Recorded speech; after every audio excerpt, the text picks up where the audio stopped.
Halo teman-teman, selamat berjumpa kembali bersama saya Tantan Nugraha di video pembelajaran basis data. Oke, teman-teman, setelah pada video pembelajaran sebelumnya kita membahas terkait apa itu basis data, lalu struktur hierarki basis data, struktur konseptual basis data, hingga ERD atau Entity Relationship Diagram atau diagram relasi basis data ya. Nah, di sini selanjutnya saya akan mencoba membahas terkait SQL atau SQL. Nah, di mana SQL ini adalah merupakan bagian dari materi basis data juga ya. Nah, SQL itu atau Structure Query Language atau SQL merupakan bahasa query. Bahasa query itu adalah bahasa di mana caranya gimana kita bisa mengakses data informasi dari sebuah basis data gitu ya. Dan di sini juga disebutkan bahwasannya SQL atau SQL itu dirancang untuk membantu dalam pengambilan dan pengelolaan informasi. Nah, informasinya berupa data pada sebuah basis data atau database.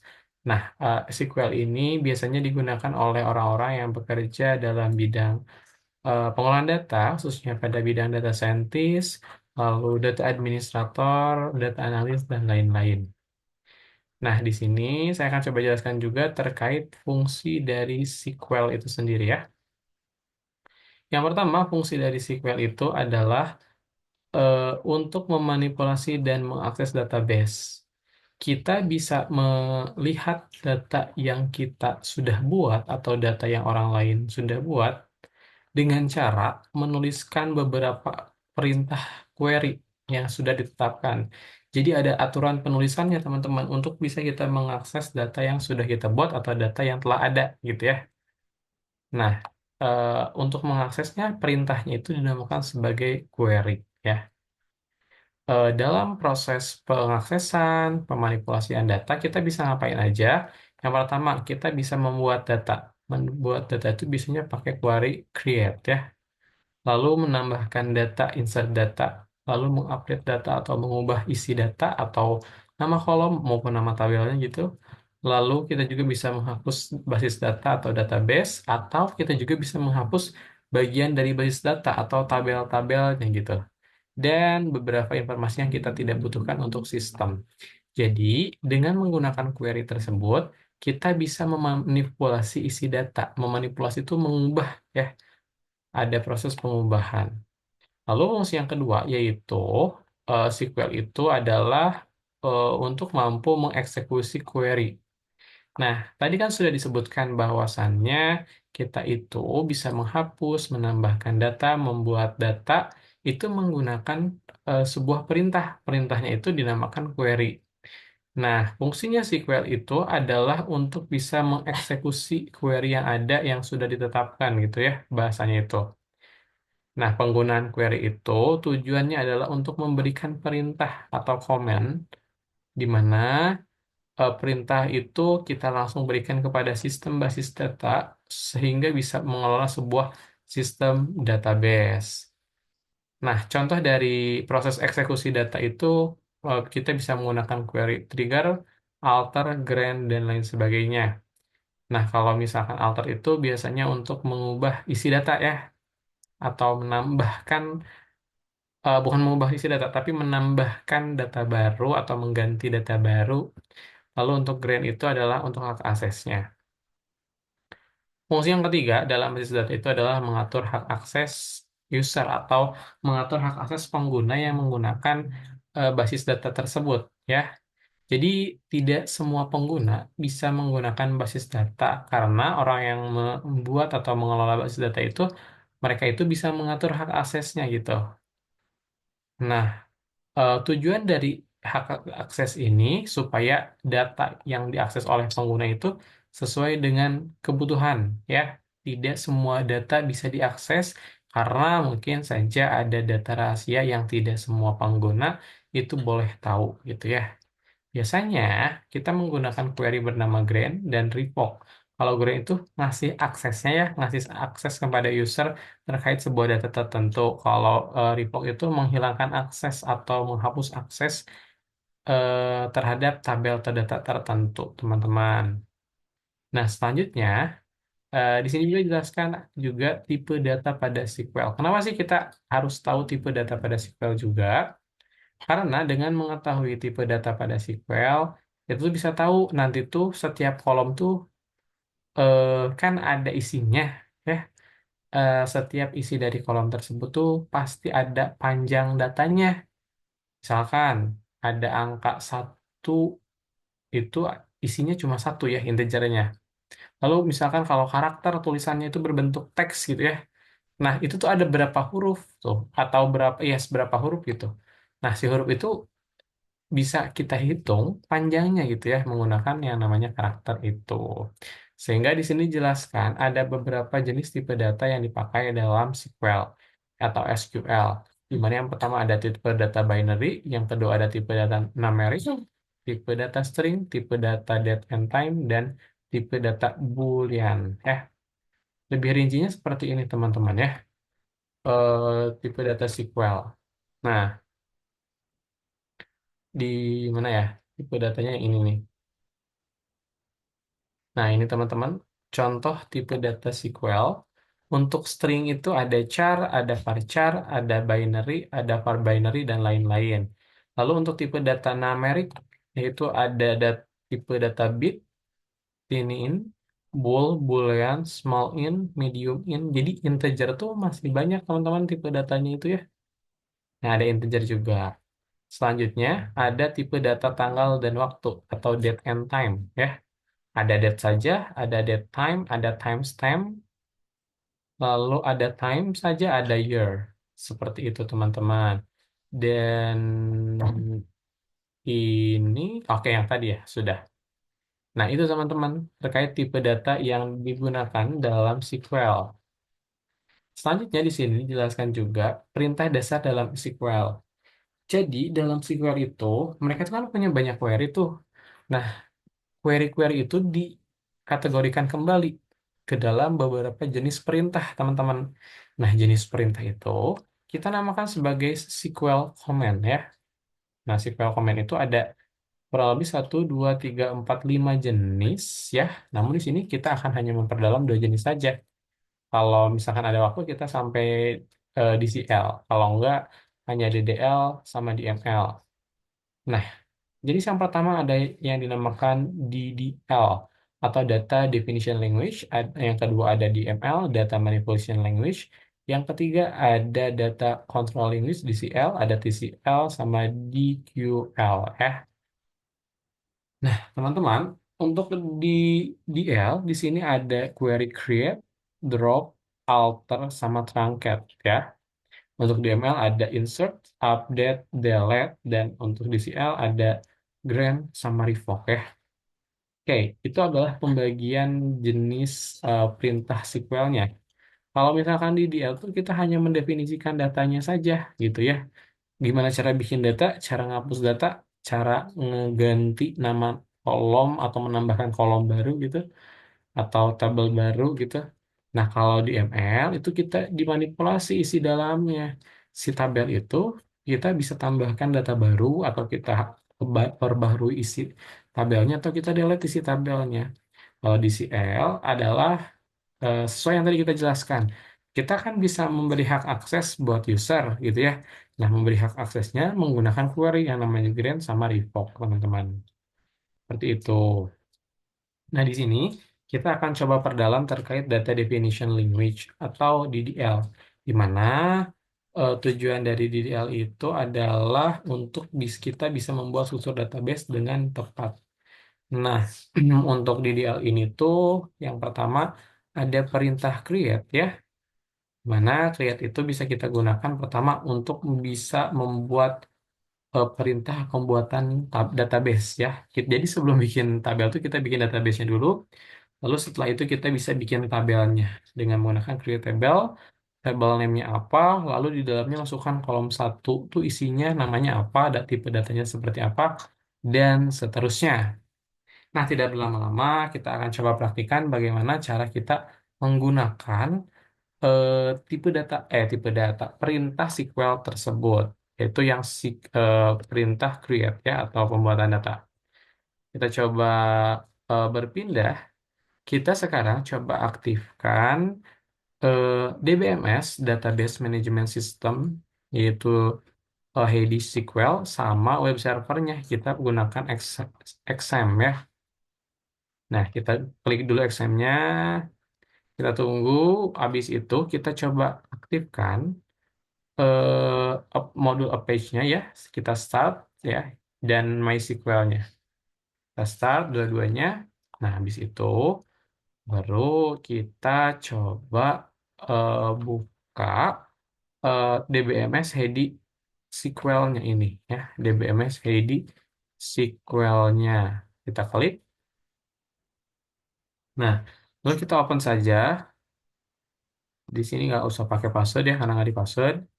Nah, di sini kita sudah ada di yang namanya DBMS atau Database Management System. Di Database Management System itu, di sini ada kumpulan basis data, teman-teman ya, di sebelah kiri itu.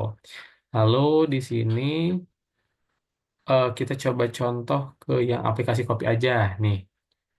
Nah, di bagian database itu akan ada bagian tabel-tabel yang sudah pernah kita buat.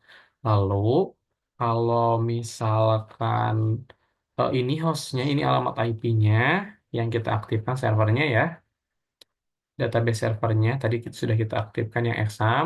Lalu ini yang bagian query kita akan gunakan proses apa ya? Penulisan query itu di bagian icon query ini. Kita klik icon query-nya seperti ini, teman-teman. Nah, sekarang kita ada di koneksi DBMS, kita ke query. Sekarang kita akan belajar bagaimana cara kita menerapkan perintah create ya. Pertama-tama kita akan belajar untuk menerapkan perintah create pembuatan table ya, pembuatan database. Seperti yang sudah kita tahu, tadi kalau misalkan bikin database, kita tuliskan perintah create, lalu database namanya itu apa nama databasenya itu. Kita coba tuliskan create, yes. Habis tulis create, selanjutnya kita tulis database. Nah, habis tulis database, selanjutnya kita coba tuliskan nama databasenya, misalkan database siswa. Kayak gini. Lalu habis itu kita klik ini teman-teman, klik tombol play. Itu tuh untuk melakukan running. Kita tunggu. Nah, sudah ya, sudah ada itu artinya. Kita coba refresh, di klik kanan, klik refresh. Nah, di sini ada database siswa sekarang, ya. Namun database siswa ini masih kosong ternyata tabelnya. Selanjutnya yang akan kita lakukan yaitu belajar membuat tabel. Nah, untuk membuat tabel, kita gunakan perintah create, lalu tuliskan table, lalu table name-nya apa atau nama tabelnya. Nah, di dalam nama tabel, kita klik kurung buka kurung tutup, kita masukkan nama kolomnya beserta tipe datanya, ya. Oke, sekarang kita coba pindah lagi ke head SQL-nya. Kita coba tulis create, ya, create, terus table, create table, bahasa Inggris ya. Nah, habis itu kita kasih nama tabelnya, misalkan siswa underscore SMK. Nah, habis itu kita kasih kurung buka kurung tutup. Baru di dalam sini kita tuliskan nama kolomnya apa, jenis tipe datanya apa, panjangnya berapa gitu, lengthnya itu. Misalkan yang pertama itu ada kolom nomor ya, nomor, tipe datanya integer, panjang datanya misalkan 10. Kita kasih titik koma, koma ya kalau ini. Lalu setelah nomor ada nama misalkan nama eh, tipe datanya varchar, panjang datanya 200 misalkan kita kasih koma, terus habis nama di sini coba saya tambahkan alamat. Nah, alamat, coba tambahkan alamat pakai varchar juga. Nah, ini panjangnya kalau alamat 300 misalkan kayak gini ya teman-teman. Habis kayak gini, kita coba klik logorannya ya. Di bagian akhir ini kita nggak pakai koma lagi ya. Habis itu kita coba klik run. Nah, oke. Di sini sudah terbuat ya apa table-nya. Kita coba cek di mana cara ngeceknya. Cara ngeceknya itu teman-teman coba klik kanan di sini terus refresh. Habis di refresh, kita klik tabel siswa ini. Nah, ada tabel siswa SMK nih. Kita lihat, nah betul ya. Ini adalah nama kolomnya yang tadi kita buat ya. Ada kolom nomor, nama, alamat dengan tipe data integer, panjangnya 10. Lalu kalau nama itu varchar, panjangnya 200. Kalau alamat itu varchar, panjangnya itu 300 ya. Oke, selanjutnya setelah kita berhasil bikin apa tabel sesuai SMK, nah selanjutnya kita ke perintah berikutnya. Perintah berikutnya dalam data definition language ada yang namanya alter. Nah, alter itu adalah perintah yang kita gunakan untuk mengubah struktur tabel. Jadi sudah ada nih tabel, kita ubah strukturnya, baik itu nama kolomnya atau yes nama kolomnya gitu ya kalau struktur tabel itu. Kita bisa hapus atau kita bisa rubah nama tabelnya. Caranya gimana? Caranya seperti ini teman-teman. Tuliskan kata kuncinya itu query-nya alter table, lalu nama tabelnya. Lalu misalkan ini kita mau nambahin tabel baru, eh, mau nambahin kolom baru misalkan. Terus tulis add, nama kolomnya apa, tipe datanya apa. Oke, coba kita praktikan teman-teman. Nah, saya pindah lagi ke head SQL-nya. Nah, untuk menambahkan eh, kolom baru, misalkan kita tambahin kolom kelas dulu nih. Kita tulis create, bukan create, tapi alter table. Tabelnya kan siswa SMK, siswa SMK. Lalu add, nama kolomnya apa tadi yang mau ditambahin? Yaitu kelas. Kelas, tipe datanya apa? Varchar misalkan. Varchar misalkan 15 deh kayaknya ya. Habis itu kasih titik koma. Udah itu kita tinggal klik run. Nah, kita coba refresh, lalu kita lihat tabel siswa SMK, maka sekarang di dalam tabelnya itu sudah ada kolom kelas dengan tipe data varchar panjangnya 15 ya. Seperti itu teman-teman. Itu adalah perintah alter. Nah, selanjutnya ada perintah rename juga. Nah, sebetulnya perintah rename itu turunan dari perintah alter, teman-teman. Namun, perintah rename itu kita tambahkan juga apa? Tambahkan juga kata kunci lain. Kalau tadi itu menambah tabel baru itu kita pakai add, kalau sekarang kita pakai change ya. Atau juga kita bisa pakai kata kunci rename column. Namun di SQL saya untuk kata kunci yang ini tidak mendukung sehingga saya perlu menggunakan kata kunci yang change ini. Kita coba praktikkan. Oke, ke query alter tabel siswa SMK, kita change. Nah, dari nama menjadi nama lengkap ya. Dari tabel nama menjadi nama lengkap. Sebentar, saya cek dulu. Nah, change nama lengkap. Nama nama underscore lengkap. Habis itu, coba kita tuliskan nama apa namanya? Tipe datanya itu varchar. Nah, oke. Selanjutnya kita coba run. Oke, ini ada. Oke, jangan di enter ya ini. Coba kita lanjutkan. Change. Nah, kita coba lihat hasilnya. Oke, masih nomor nama. Oke, masih sama ya ternyata. Bentar, saya cek dulu. Kalau misalkan nama itu varchar betul. Query-nya nama-nama lengkap, varchar, dikasih titik koma belakangnya. Sudah betul juga. Alter table, SMK, change, nama-nama lengkap. Sudah betul sih sebetulnya ini, tapi kok masih error ya? Kita coba run sekali lagi. Oke, Maria Devi server version for trade syntax user near. Oke. Oke, kita coba ganti yang dirubahnya menjadi kelas coba.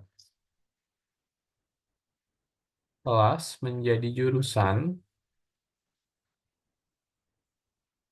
ya. Tipe datanya kelas itu tadi itu apa ya terakhir? Oh, varchar. Sama, kita coba run. Oke, di sini masih tidak bisa juga. Kita coba ganti yang nomor. Nomor jadi, oke, jadi no, ya, jadi no. Tipe datanya integer. Coba run. Nah, ini bisa ternyata. Kita coba refresh, kita coba lihat hasilnya. Nah, dari nomor menjadi no ya, teman-teman. Jadi tadi untuk tipe data string itu, yes, varchar itu tidak berfungsi, tapi di sini untuk tipe data integer itu berfungsi. Perubahan nama kolomnya, ya. Sekarang kita lanjutkan untuk perintah yang apa ya ini, yang terakhir. Karena kalau show itu nanti juga akan kita pelajari ketika melakukan select data, ya. Nah, perintah yang terakhir itu ada yang namanya perintah drop, di mana perintah drop itu adalah fungsinya untuk menghapus database, tabel, kolom, hingga indeksnya gitu ya. Nah, sekarang kita akan coba belajar menghapus tabelnya terlebih dahulu. Kita tulis drop table, dot table, nama tabelnya yaitu siswa underscore SMK. Nah, habis itu coba kita kasih titik koma, lalu coba kita run. Oke, setelah coba kita run, hasilnya kita refresh lagi. Nah, dari database siswa sudah tidak ada ya, sudah tidak ada apa namanya dari database siswa itu sudah tidak ada hmm, tabel siswa SMK, ya, sudah berubah. Nah, selanjutnya teman-teman, saya coba nonaktifkan kamera dulu. Sekarang kita lanjutkan ke proses penghapusan database-nya ya. Kita tulis kata kuncinya drop, tulis database, baru kita tuliskan nama database-nya yaitu siswa. Kita kasih titik koma, kita coba run, coba refresh, maka nanti akan hilang database siswanya. Nah, teman-teman, untuk penjelasan terkait apa perintah-perintah yang ada pada data definition language cukup sekian, dan untuk penjelasan terkait dasar-dasar basis data di untuk perintah SQL cukup sekian. Mohon maaf bila banyak kekurangan. Sampai jumpa di video selanjutnya.